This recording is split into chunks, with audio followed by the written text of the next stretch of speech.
بسم اللہ الرحمن الرحیم۔ آج اس آیت کریمہ میں یہ جاننا ہے کہ اللہ کریم نے امت مصطفیٰ صلی اللہ علیہ وسلم کو کتنی فضیلت، عزت اور عظمت عطا فرمائی ہے۔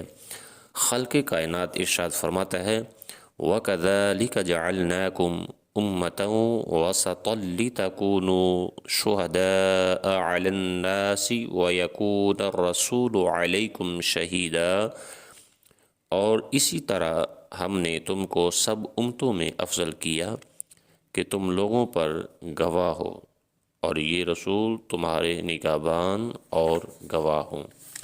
اس آیت کریمہ میں بظاہر امت مصطفیٰ علیہ السلام کی تعریف فرمائی جا رہی ہے، لیکن ظاہر ہے کہ امت کو جو کچھ بھی عزت ملی وہ آقا کی غلامی سے ملی۔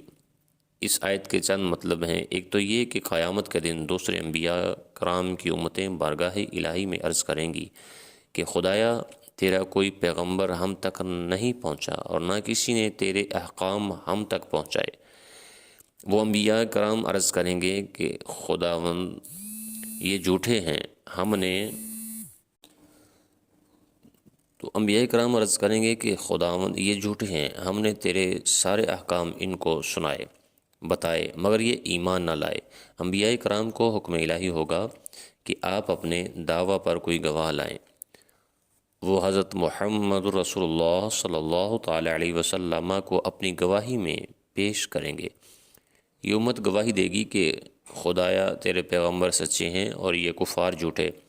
واقعی ان حضرات انبیاء نے تبلیغ فرمائی تھی، اس پر کفار اعتراض کریں گے کہ تم تو ہمارے زمانہ میں موجود نہ تھے، سینکڑوں برس کے بعد پیدا ہوئے، بغیر دیکھے بھالے گواہی کس طرح دے رہے ہو؟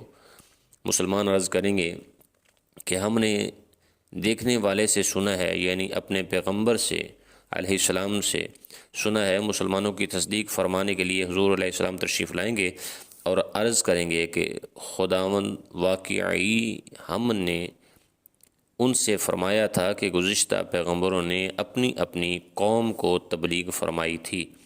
اس گواہی پر انبیاء کرام کے حق میں ڈگری ہوگی، یعنی کہ اللہ تبارک و تعالی جل شانہ نے اتنی عزت اور عظمت امت مصطفیٰ کریم علیہ السلام کو عطا فرمائی ہے۔ اس واقعہ کے اس آیت پاک میں ذکر ہوا ہے، اس سے چند فائدے حاصل ہوئے۔ ایک تو یہ کہ یہ امت یعنی مسلمان سارے پیغمبروں کی گواہ ہیں اور مدعی گواہ سے بہت محبت کرتا ہے، جس سے معلوم ہوا کہ تمام پیغمبروں کی محبوب یہ امت۔ دوسرے یہ کہ حضور علیہ السلام نے اپنے اگلے اور پچھلوں کے حالات کو خود اپنی آنکھوں سے دیکھا ہے، ورنہ سنی ہوئی شہادت تو مسلمان دے چکے تھے۔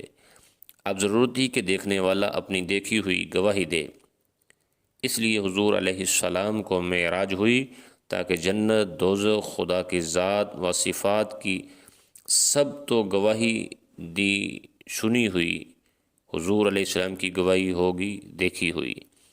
تیسری یہ کہ حضور علیہ السلام اپنی ساری امت کے حالات، ہر آدمی کے ہر کام سے ہر وقت واقف ہیں، کیونکہ بارگاہ الہی میں حضور علیہ السلام کی دو گواہیاں ہوں گی۔